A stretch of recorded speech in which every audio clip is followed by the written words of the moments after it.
स्वागत है दोस्तों आप सबको हमारे इस YouTube चैनल में। आज हम इंडियन नेशनल मूवमेंट के पार्ट 3 यानी 1916 से 1920 के बीच के जितने भी डेट हो गए इंपॉर्टेंट डेट्स उन सभी को देखेंगे। ठीक है, तो चलिए दोस्तों स्टार्ट करते हैं। Chronological order of Indian history, ये हमारा वीडियो चल रहा है जिसका ये पार्ट 3 है और आज पार्ट 3 में 1916 से स्टार्ट करेंगे। ठीक है, 1916 आज का हमारा डेट है 1916। तो सबसे पहले 1916 का जो डेट है, लखनऊ पैक्ट। लखनऊ पैक्ट किनके किनके बीच में हुआ था? ये मॉडरेट और एक्सट्रीमिस्ट के बीच में हुआ था। साथ ही साथ मुस्लिम लीग और कांग्रेस के बीच भी हुई थी। ठीक है, पहला क्या देख लेते हैं। अच्छा, कांग्रेस सेशन ये कहाँ हुआ था? कांग्रेस सेशन, कांग्रेस लखनऊ सेशन, ये लखनऊ में हुआ था और अंबिका चरण मजूमदार इसके अध्यक्ष थे। ठीक है, इस कांग्रेस सेशन में दो इंपॉर्टेंट घटना घटी थी।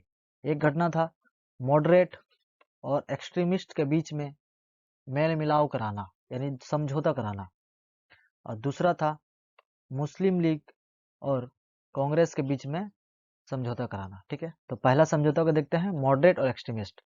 जब 1907 में सूरत विभाजन हुए थे तो मॉडरेट और एक्सट्रीमिस्ट दो धड़ों में बट गए थे कांग्रेस का। एक धड़ा जो गर्मपंथी के नाम से जाने जाते थे और एक धड़ा जो नरमपंथी के नाम से जाने जाते थे। तो जब गर्मपंथी और नरमपंथी दो अलग अलग भाग हो गए तो कांग्रेस का जो आगे का जो प्लानिंग था, जो काम करने का तरीका था, उस काम करने के तरीका में भी थोड़ा धीमापन आया, जिससे अंग्रेजों को बहुत ज्यादा मदद मिली क्रांतिकारियों को दबाने के लिए। इससे भाली भांति कांग्रेस के जो पुराने लीडर थे और जो नए यंग लीडर थे, उन दोनों को ही पता था कि हमें, अगर हम अलग अलग काम करें तो हमें आजादी मिलना बड़ी ही मुश्किल होगी। ठीक है, आजादी मिलने से। तो इसलिए एनी बिसेंट के मदद से कांग्रेस के दोनों धड़े मिले, मॉडरेट और एक्सट्रीमिस्ट, ये दोनों एक साथ मिले और बातचीत किए कि आगे जो भी हम लोग काम होगा वो एक साथ मिलकर ही होगा। ठीक है, इस कांग्रेस सेशन में और एक बड़ा डिसीजन लिया गया था, जो था मुस्लिम लीग, जो 1906 में मुस्लिम लीग बना था। मुस्लिम लीग और कांग्रेस ये दोनों भी एक साथ एक प्लेटफॉर्म में आए। इन दोनों को प्लेटफॉर्म में लाने का जो जिम्मेदारी लिया गया, कांग्रेस की तरफ से बाल गंगाधर तिलक और मुस्लिम लीग की तरफ से मोहम्मद अली जिन्ना, इन दोनों ने मिलकर मुस्लिम लीग और कांग्रेस को एक साथ किया। ठीक है, अच्छा, बाल गंगाधर जो तिलक है, ये भी पहले जेल जा चुके थे और जेल से छूटने के बाद एक मौका खोज रहे थे ताकि हम आज़ादी के आंदोलन, जो क्रांतिकारी आंदोलन है, उसमें फिर से भाग ले सके। तो उसी में एक इन्होंने क्या किया था, होम रूल लीग, जो आगे हम पढ़ेंगे, होम रूल लीग का भी गठन किया था। ठीक है, तो आगे पढ़ेंगे थोड़ा देर में। उससे पहले क्या है, मैसूर यूनिवर्सिटी, मैसूर यूनिवर्सिटी का स्थापना हुआ था 1916 में।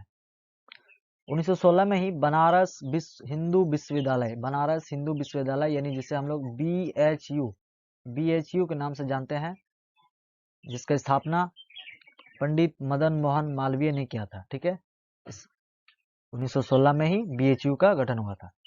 आगे देखिए, home rule league, Indian home rule league. Indian home rule league जो है, ये आयरलैंड के तर्ज पर बनाया गया था। एनी बिसेंट एक आयरलैंड की महिला थी, जिन्होंने ही आयरलैंड के ही बेस पर भारत में भी home rule league, home rule का मतलब होता है स्वशासन, स्वराज, स्वराज का गठन किया था। तो इंडिया में एनी बिसेंट और बाल गंगाधर तिलक दोनों ही चाहते थे कि होम रूल लीग का गठन हो, लेकिन बहुत सारे ऐसे नेता थे जो एनी बिसेंट को पसंद नहीं करते थे और बहुत सारे ऐसे नेता थे जो बाल गंगाधर को पसंद नहीं करते थे। इसीलिए दोनों ने अलग अलग होम रूल लीग गठन करने का फैसला लिया। तो पहला जो गठन हुआ होम रूल लीग का, वो हुआ था 16 अप्रैल 1916, जिसका गठन बाल गंगाधर तिलक ने पुणे में किया था।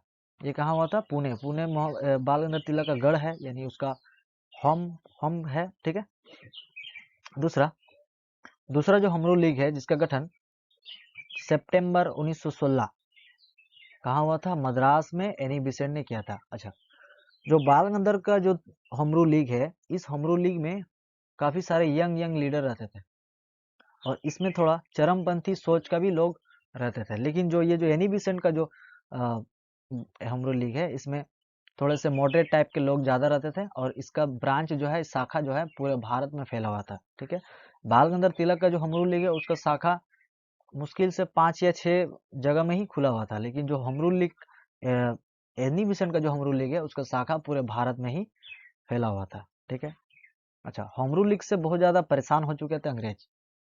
हाँ, जिसके कारण बड़े बड़े लीडरों को जेल में डाला गया, एनी बेसेंट को डाला गया, बाल गंगाधर तिलक को डाला गया।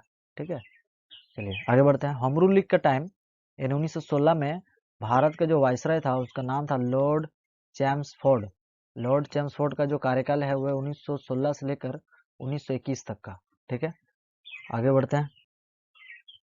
1917 वीडियो नंबर 2 में हम लोग ने देखा था कि गांधी जी 9 जनवरी 1915 को साउथ अफ्रीका से भारत रिटर्न आया है। भारत में आने के बाद उन्होंने पूरे देश का दौरा किया, हर लोगों से मिले, हर तबके, हर लोगों से मिलकर उनकी जो भी परेशानियां होती थी उन परेशानियों का निवारण करने के लिए नया तरीका का सत्याग्रह का योजना बना रहे थे। उसी टाइम ही 1917 में कांग्रेस का सेशन होता है, कांग्रेस कलकत्ता सेशन, और इस कलकत्ता सेशन में एनी बेसेंट अध्यक्ष बनती है। एनी बेसेंट वह पहला महिला थी जिन्होंने कांग्रेस के अध्यक्षता बनी थी। ठीक है, इससे पहले कांग्रेस के अध्यक्ष के पद में जितने भी थे सारे पुरुष थे। एनी बेसेंट ही पहला महिला थी जिन्होंने कांग्रेस की अध्यक्षता की थी। ठीक है, ये 1917 में बहुत इंपॉर्टेंट है। उनके बाद ही 1917 में मार्टेंग्यू अनाउंसमेंट, मार्टेंग्यू, एक थे चेम्सफोर्ड और एक थे मार्टेंग्यू। मार्टेंग्यू भारत के सचिव थे, सेक्रेटरीट थे। इन्होंने भारत को एक लुभाने के लिए अपना एक अनाउंसमेंट जारी किया। ये अनाउंसमेंट 20 अगस्त 1917 में हुई थी।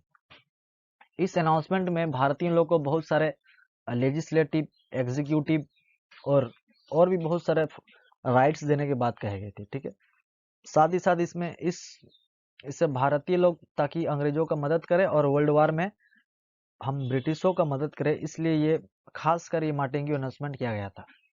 1917 में ही पटना यूनिवर्सिटी की स्थापना हुआ।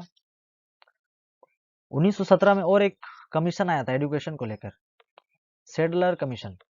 एजुकेशन को लेकर जो कमीशन भारत में आई है, सबसे पहले आया थी 1835 में मैकाले समिति, 1854 में वुड्स पैच, और 1886 में, 86 या 82 जो डेट होगा याद नहीं आ रहा एग्जैक्टली,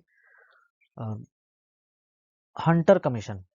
इन तीनों ही ये तीनों ही जो कमीशन थे एजुकेशन के बेस पर आए थे। और एक कमीशन 1917 में आया, इसका नाम है सेडलर कमीशन। सेडलर कमीशन लाने वाला जो इंसान था, यानी जिसके नाम पर ये कमीशन आया है, उसका नाम था डॉक्टर माइकल ई सेडलर। इस कमीशन का मेन मकसद क्या था? इस कमीशन का मेन मकसद था जो कलकत्ता यूनिवर्सिटी है, उस कलकत्ता यूनिवर्सिटी का जो भी प्रॉब्लम है उस प्रॉब्लम को ऊपर उसका निवारण करना, उसके ऊपर स्टडी करना और उसका निवारण करना। कलकत्ता यूनिवर्सिटी का गठन 1857 में हुआ था। कलकत्ता यूनिवर्सिटी वुड डिस्पैच 1854 के तहत गठन किया, यानी स्थापना किया गया था। ठीक है,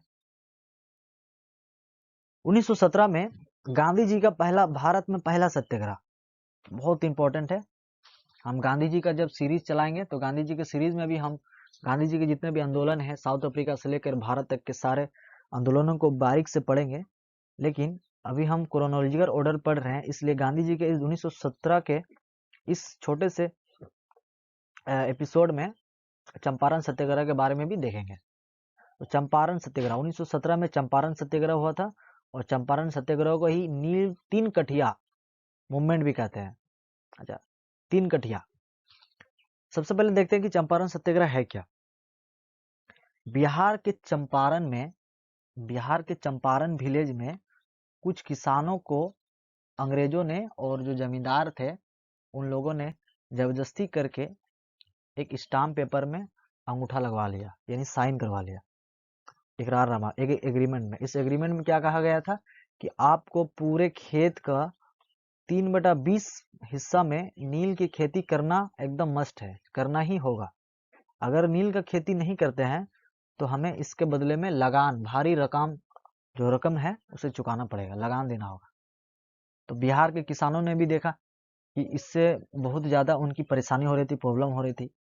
तो गांधी जी को यहाँ बुलाया गया। बुलाने का जो काम किया गया, राजकुमार शुक्ला ने गांधी जी को इनवाइट किया कि चंपारण आइए और चंपारण के जितने भी किसान हैं उन किसानों का दुख दर्द को निवारण करें। तो गांधी जी ने गए, गांधी जी गए थे, जेपी कृपलानी गए थे, वल्लभ भाई पटेल उस समय नहीं थे उनके साथ, लेकिन राजेंद्र प्रसाद जो है उन्होंने गए थे। ठीक है, राजेंद्र प्रसाद, जेपी कृपलानी और गांधी जी, और भी बहुत सारे लोग थे जो गांधी जी के साथ चंपारण गए। और चंपारण जाने के बाद गांधी जी ने यहीं पर सबसे पहला सत्याग्रह किया था। और सत्याग्रह करने के बाद गांधी जी ने कानूनी सहायता ली, क्योंकि वो पहले से एडवोकेट थे। कानूनी सहायता के कारण उन सभी नीलकरों को, उन अंग्रेजों के और जो क्रूर जमींदार थे, उन क्रूर जमींदारों के चंगुल से आजाद करवाए।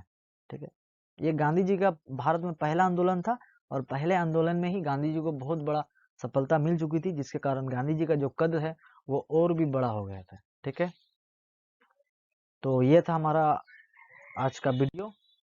आशा करते हैं आपको ये वीडियो समझ में आई होगी।